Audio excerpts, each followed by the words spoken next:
ስለ ወተት ማንም የማይናገረው እውነት። ወተት ለጤና ያን ያህል ጠቃሚ ከሆነ ለምንድን ነው በአሁን ጊዜ ብዙ የሰውነት ማጎልመሻ ዝነኞች ወተት መጠጣትን እያቆሙ ያሉት? ላለፉት 10 ዓመታት ከምርጥ የጤና ምግቦች አንዱ ተደርጎ የሚወሰደው ወተት እንዴት በድንገት ሰውነታችንን የሚጎዳና ለኢንፍላሜሽን እብጠት መንስኤ ሊሆን ቻለ? በሚቀጥሉት ደቂቃዎች ውስጥ ወተት ለጤናው ጥሩ ወይም መጥፎ መሆኑንና ከሁሉም በላይ ደግሞ ወተት ለሰውነቶ የሚስማማ መሆኑን በቤቶ ማረጋገጥ የሚችሉበትን ቀላል መላ ነግራችኋለሁ። ወደ ዝርዝሩ ከመሄዳችን በፊት ግን የአንዲት የ35 ዓመት ሴት ታሪክ ልንገራችሁ። ወደ ክሊኒክ ሄደች። የሆድ መነፋት፣ የጋዝ ችግር፣ የሳይነስ መታፈን፣ ሳል እንዲሁም የቆዳ ሽፍታ ችግሮች ነበሩባት። በርካታ ልዩ የሕክምና ባለሙያዎችን አሳይታለች። የተለያዩ መድኃኒቶችን፣ ስቴሮይዶችንና የአለርጂ ሕክምናዎችንም ሞክራለች። ነገር ግን አንዳቸውም አልረዷትም። ለውጥ እንድታደርግ የረዳት ለ2 ሳምንት ያህል የወተት ተዋጽኦችን ለምን አታቆሚም የሚል የአንድ ዶክተርን ሐሳብ ልንገራችሁ። ውጤቱ ግን በጣም አስደናቂ ነበር። የሆድ መነፋት ጠፋ። ቆዳዋ ሙሉ በሙሉ ጸዳ። ለዓመታት ሲያስቸግራት የነበረው የሳይነስ ችግርም ተወገደ። ይህ ማለት ግን ወተት ለሁሉም ሰው መጥፎ ነው ማለት ነው? በፍጹም አይደለም። ነገር ግን ይህ አንድ ጠቃሚ ጥያቄ ያስነሳል። ወተት ሁሌም እንደሚነገረን ለሁሉም ሰው የሚስማማ ፍጹም የጤና ምግብ ነውን?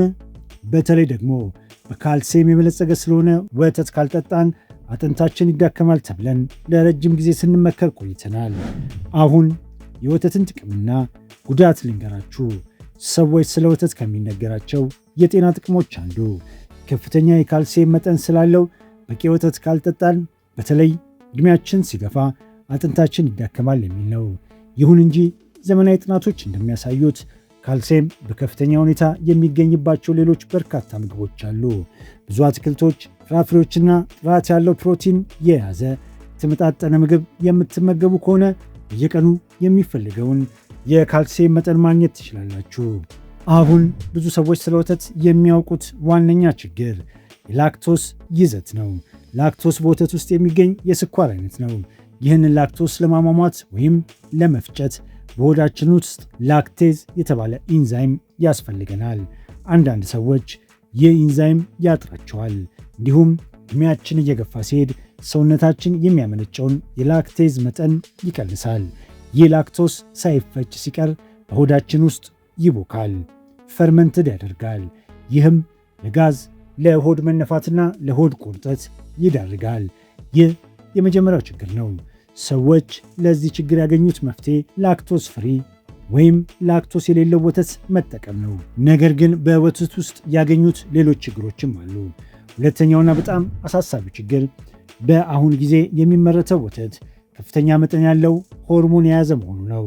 ወተት በሚመረትበት ወቅት ላሞች የወተት ምርታቸውን ለመጨመር ሲባል የተለያየ የእድገት ሆርሞኖች እንዲሁም ኦክሲቶሲን ይሰጣቸዋል። ሶስተኛ የሆርሞን መዛባትና ካንሰር። ለእንስሳቱ የሚሰጠው የእድገት ሆርሞኖች ወተቱን በሚጠጡ ሰዎች ላይ ተጽዕኖ ያሳድራል። በተለይም በሰዎች ውስጥ የሚገኘውን ኢንሱሊን ግሮዝ ሆርሞን የተባለውን ሆርሞን ይበክላል። ይህም ለተለያዩ የሆርሞን መዛባቶች፣ ለፊት ላይ ብጉር፣ ለቆዳ ሽፍታ እንዲሁም ከአንዳንድ የካንሰር አይነቶች ጋር ግንኙነት እንዳለው ጥናቶች ያመለክታሉ። በዚህም ምክንያት እነዚህ ሆርሞኖች በአውሮፓ ሀገራት የታገዱ ቢሆንም በሌሎች በርካታ ሀገራት ግን አሁንም ጥቅም ላይ እየዋሉ ነው። አራተኛ የእንስሳቱ አመጋገብና ኢንፍላሜሽን እብጠት። ሌላው ትልቅ ችግር ለእንስሳቱ የሚሰጠው ምግብ ነው። የወተት ምርትን ለመጨመር ሲባል አሁን እንስሳቱ ተፈጥሯዊ ምግባቸው የሆነውን ሳር አይመገቡም።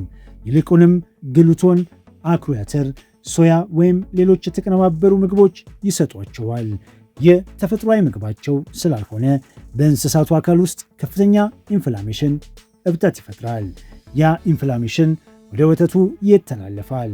እኛ ያንን ወተት ስንጠጣ ደግሞ በሰውነታችን ውስጥ ለክብደት መጨመር፣ ለስር የሰደደ የጤና ችግር፣ ለዳይጀሽን ፕሮብሌም መንስኤ ይሆናል።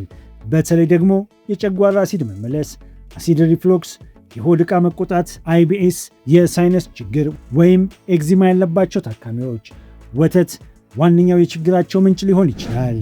ወተት ለእርሶ ይስማማል ወይ የሚለውን ለማወቅ የቤት ውስጥ ምርምር ማድረግ ይችላሉ። ወተት ለሰውነቶ ወዳጅ ወይም ጠላት መሆኑን ለማወቅ ይህንን ቀላል ከ3 እስከ 4 ሳምንት ሙከራ በቤቱ ያድርጉ። ደረጃ 1 ሙሉ በሙሉ ማቆም። 3 ወይም ለ4 ሳምንታት ማንኛውንም የወተት ተዋጽኦ ወተት፣ እርጎ፣ አይብ ከአመጋገቡ ውስጥ ሙሉ በሙሉ ያስወግዱ። በዚህ ጊዜ ውስጥ ሰውነቶ የሚሰማውን ለውጥ በጥንቃቄ ይከታተሉ። የምግብ መፈጨቶ ተስተካክሏል? ቆዳው ጽድት ብሏል? የሳይነስ ወይም የሳምባ መታፈን ስሜት ጠፍቷል? አጠቃላይ ጉልበቶ ኢነርጂ ጨምሯል? ደረጃ 2 መልሶ ማስገባት። ከ4 ሳምንት በኋላ የወተት ተዋጽኦን መልሶ መመገብ ይጀምሩ። ሰውነቶ እንዴት ምላሽ እንደሚሰጥ ይመልከቱ። ወተቱን ሲተዉት ጤናው ተሻሽሎ ከሆነ ሲጀምሩት ደግሞ ችግሮች ከተመለሱ ወተት ለሰውነቱ እንደማይስማማ ግልጽ ማረጋገጫ ነው። የተሻሉ አማራጮች ወተት ለማቆም ለሚፈልጉ በአሁን ጊዜ በርካታ አማራጮች አሉ። ለምሳሌ አንደኛ የኮኮናት ወተት በጣም ጤናማ፣ ጥሩ ስብ፣ ፕሮቲንና በርካታ ቪታሚኖችን ይዟል። ሁለተኛ የለውዝ ወተት አልመንድ ሚልክ በቤት ውስጥ በቀላሉ ሊዘጋጅ የሚችል በቪታሚኖች የበለጸገ አማራጭ ነው። ሶስተኛ የአጃ ወተት ኦት ሚልክ ከላይኛዎቹ ባያንስም የኮኮናት ወይም የለውዝ ወተት ጣዕም ለማይወዱ ጥሩ አማራጭ ነው።